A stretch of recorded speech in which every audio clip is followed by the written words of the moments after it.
No, it's not easy to erase everything all day, every moment, sleeping, awake, at all times it comes to my head.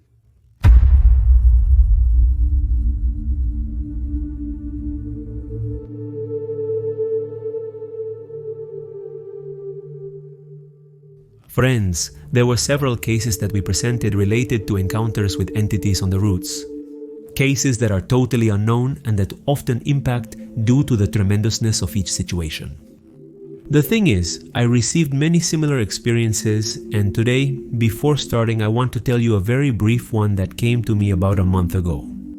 Agustin mentions that it is not his own experience, but it is a story that he found by pure chance on the internet. Apparently on one of those pages that are not easy to find. Carla, the protagonist of this story, says that in the year 2015, while traveling with her mom to the province of Formosa, she experienced a moment very difficult to explain. Driving on the way to Formosa, as I already told you, they were on route number 11 and it was a few kilometers past the city of Resistencia in the province of Chaco that they experienced a seemingly totally inexplicable moment. The first thing that happened was that the mother started to feel cold. She tells Carla, and she also confirms the same. At the same time they say this, they start to smell a very bad odor inside the car. They make it clear that the car windows were closed, so it was difficult for the smell to come from outside. Although it could have easily entered through the car's ventilation, but apparently it did not. Just a few weeks ago we presented the case of the Tigra base, where something very similar to this happens. If you didn't see it, I'll leave the link at the end. Just seconds later, both felt very uncomfortable, not only because of the cold, but because something strange was happening and they didn't know what. They looked outside but saw nothing strange. It was only when Carla looked in the rearview mirror that she saw a brunette girl sitting in the back seat on the left side, looking out the window. There are no more details about whether she saw anything else, what she looked like, or if she made any kind of movement. Carla simply screamed and stopped the car right there on the road while obviously telling her mother. They both looked back, but there was no one there. Apparently, some say that in that area, and even more so after passing the junction of Route 11 with 90, on 90, you can see this girl. Simply on the road, or she also appears inside the vehicle when one passes by. Something very similar to the apparition that occurs in Cachuta in Mendoza, a story that we will tell at some point on the channel. If you're from the area, I'd love to know if you know anything about all this.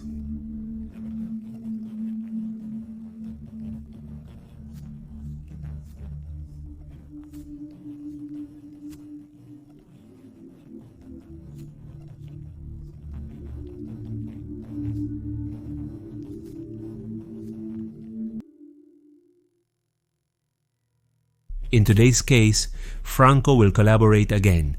As you know, he experienced a very difficult to explain event in Bajo de la Tigra, La Pampa. In this case, it was an event that his cousin Carlos experienced, who is also a truck driver, where he went through moments with Franco that I assure you are tremendous and unmissable. This thing I want to tell you didn't happen directly to me, although I was present at every moment of this story. I witnessed events that gave and still give me chills, and I think we will never forget. At that time, my cousin Carlos and I were working, each in his own truck of course, delivering construction materials. I covered all of La Pampa and part of southern Cordoba, while he took care of the rest of Cordoba and southern Catamarca. One Sunday we left as we normally did, and each went to his destination. We were always in touch, and it was very common that if we were relatively close, one of us would deviate and we would meet somewhere to eat something, chat, or simply have some mates. I finished my delivery in La Pampa and returned to Olavarria for more cement. I load up and head to Rio Cuarto because they needed material. When I arrive, I switch from one semi to another loaded one, this time with bricks, and I head out again north towards the side of Cordoba. I knew my cousin was in the area, so I let him know, and since he was free, we agreed that he would wait for me. When I get to Cordoba, I unload, and they tell me that I had to go to Catamarca to get more cement.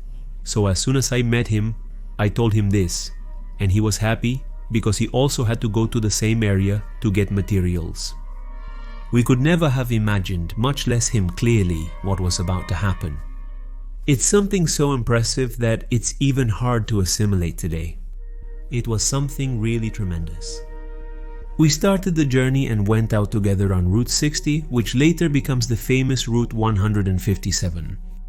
We made a few stops to stretch our legs a bit and have some mates, and it was when we got to the salt flats that we started to see, and this is very common, several can confirm, some tributes to victims of accidents on that route. This is quite normal anyway, as it is usually seen all over the country, but in this case they were probably going to be more relevant than on other occasions. We continued without problems. We arrived at the cold cities in Santiago del Estero and continued on Route 157. We had to do approximately 15 or 16 kilometers to the descent of the Loma Negra factory in Catamarca. My cousin was ahead of me, I estimate about 80 meters approximately, and it was almost 5 kilometers before the descent that I see how he skids very abruptly. Luckily it was empty, because if not it was certainly a disaster. I brake the truck, I run over, and when I get there I ask him if he was okay, what had happened. Not only did he not answer me, but he was pale and looked at me with a face of total confusion, as if he couldn't find the right words to explain what happened. I asked him a few more times until he told me something that completely threw me off at that moment. He says a family crossed his path. I looked at him and asked what he was talking about. There was no one on the road, and that was exactly what was bothering him. He assured me that a family crossed his path on the road, and to avoid running them over he swerved to the shoulder and lost control of the truck. Honestly, I didn't want to delve much further into the subject, because what was worrying me most now was getting the truck out of where it was. I positioned mine in front, hooked it up as best I could, and got it out. We arranged both trucks on the shoulder, and when I went to see Carlos, I found that he was injured. He was bleeding quite a bit from his nose. My cousin thought that maybe in the jolt he hit his head on the steering wheel. He cleaned himself up, and in the meantime we called the Frias police to report the accident. When they arrived and we started to tell them more or less what had happened and how this family crossed our path, one of the policemen looked at my cousin and, to both of our surprise, very seriously told us that what happened to us is very common. He then states that this has occurred in the region for more than 60 years. Apparently there was an accident at that place, and since then they always appear crossing the road. The issue was that they took us to Frias, so they could take Carlos' statement, and when we returned to the trucks, my cousin tells me that something was missing. The phone. When we returned to his truck and he tells me, Franco, I'm missing my phone, I'm missing my phone, I'm missing my phone. We started looking for it. It was nowhere to be found. On top of that, we didn't have much signal. Like to say, no, he didn't have signal on his phone. I did have signal. Very little signal, but my cousin didn't have signal. And to start looking for the phone, and we started looking for the phone until at one point his alarm goes off, and he to this day says, I don't have the alarm on the phone. I don't have the alarm. I never had the alarm. He says, well, thank God the light came on and we saw where the phone was, about where he had the accident. Some 30, 40 meters.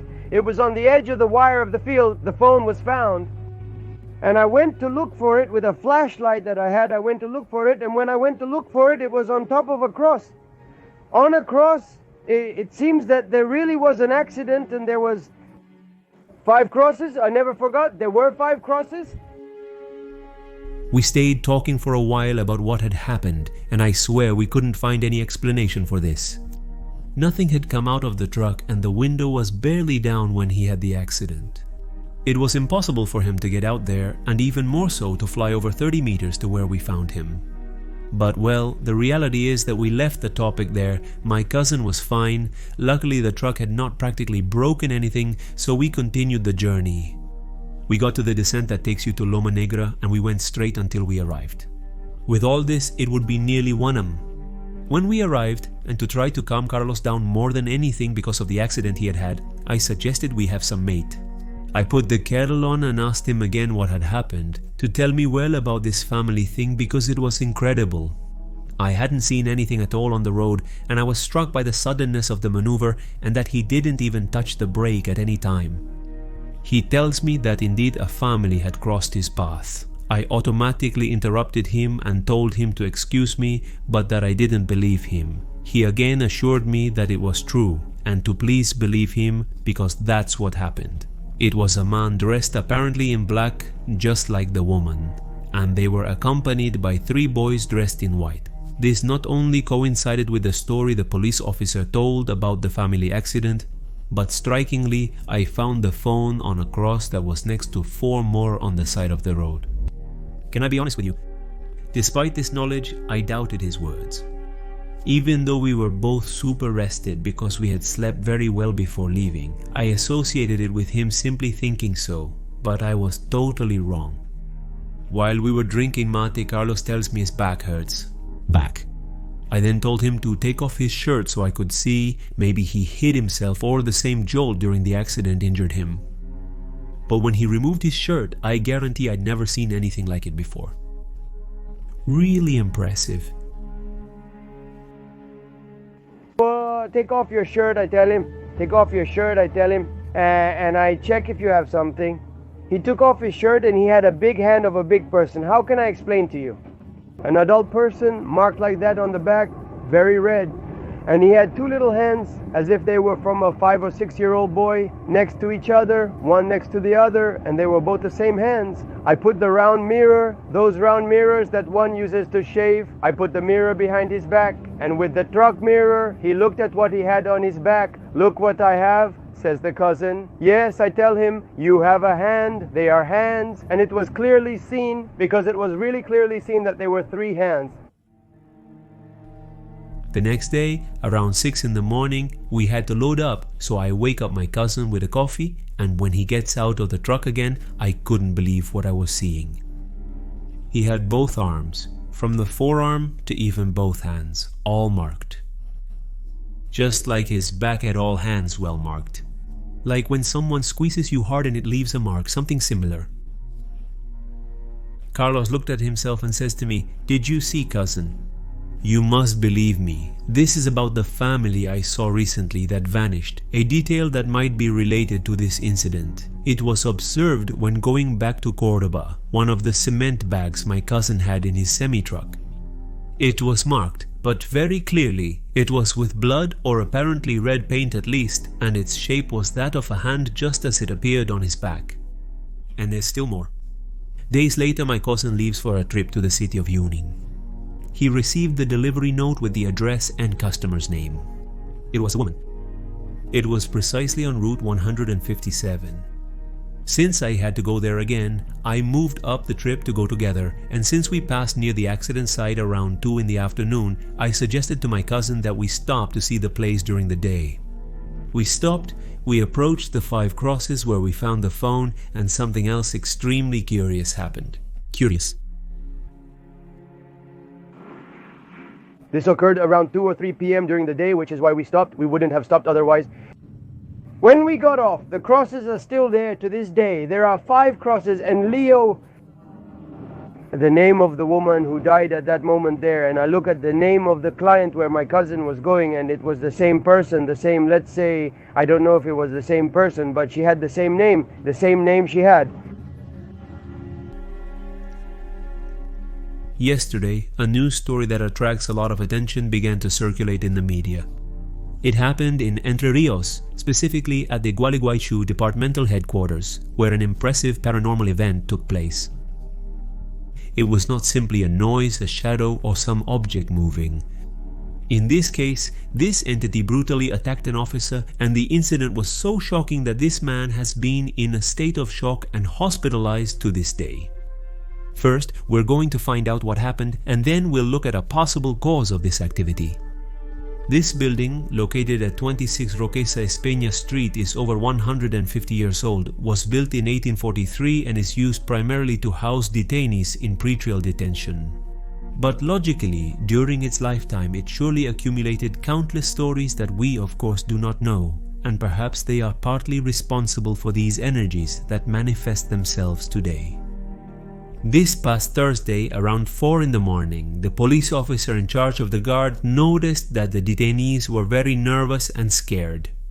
When he asked them what was happening, They said that for hours they had been hearing a lot of noise on the upper floor that is currently not in use. Apparently, in this sector of the building, a lot of unexplained noises have been heard for some time, from whispers, voices, bangs, footsteps, etc., and with no one present in those corridors or cells.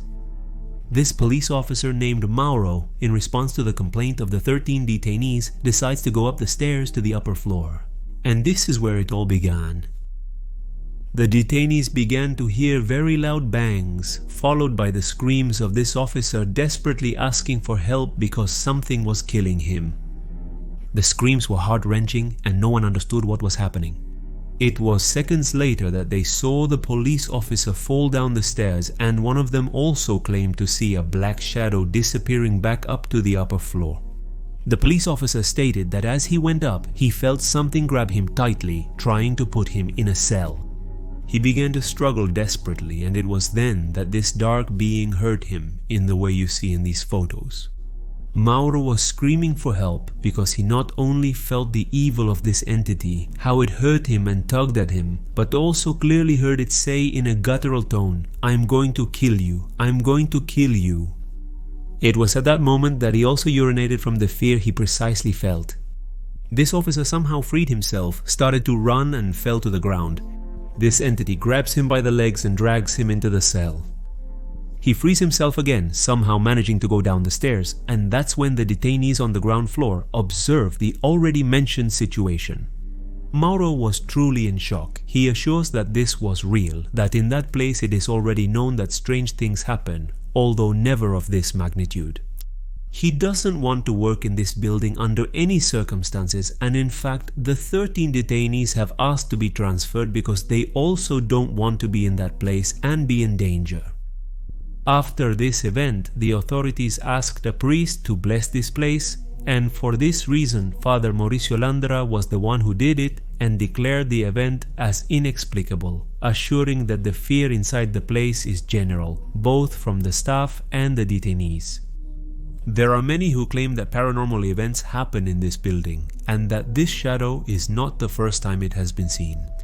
Without a doubt, it is a chilling event. It is not only this officer who assures what happened, but there are multiple witnesses who on several occasions saw, felt, and heard this entity. While there isn't much information on the subject, there is one particular event that might perhaps be related, and it happened this very year. Unfortunately, I can't talk about this event due to YouTube policies, but I leave you the link in the description about something that happened very recently inside this place, and that might possibly be related. I've also heard things about those dungeons from previous inmates who have been there and have experienced things like being uncovered or sleeping and having their foot pulled. Others have also been scratched, so it's not the first time these things have happened. So you went and opened the lock. I went and opened the lock and started to go through each of the cells. When I got to the last cell, which is all painted with a gauchito gill, that's when I entered the bathroom area. In the city, there can be hikes to pass.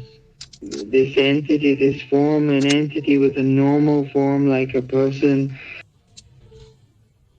But all hooded and you couldn't see her face. The height was like a... average height? Around 5 feet 7 inches to 5 feet 11 inches. A psychologist saw me there in the Centenario Hospital, and well, now I'm seeing if I can be treated by some specialist or another psychologist, a psychiatrist or something like that, to see what solution I can find, and I can start recovering little by little from all this that happened to me.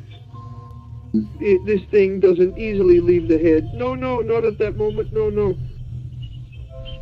It's not easy to erase all day, every moment, sleeping, awake. At all times it comes to my mind. Friends, I would love to know what you think about the cases we presented today. Thanks for watching the video till the end. I send a big hug to all of you.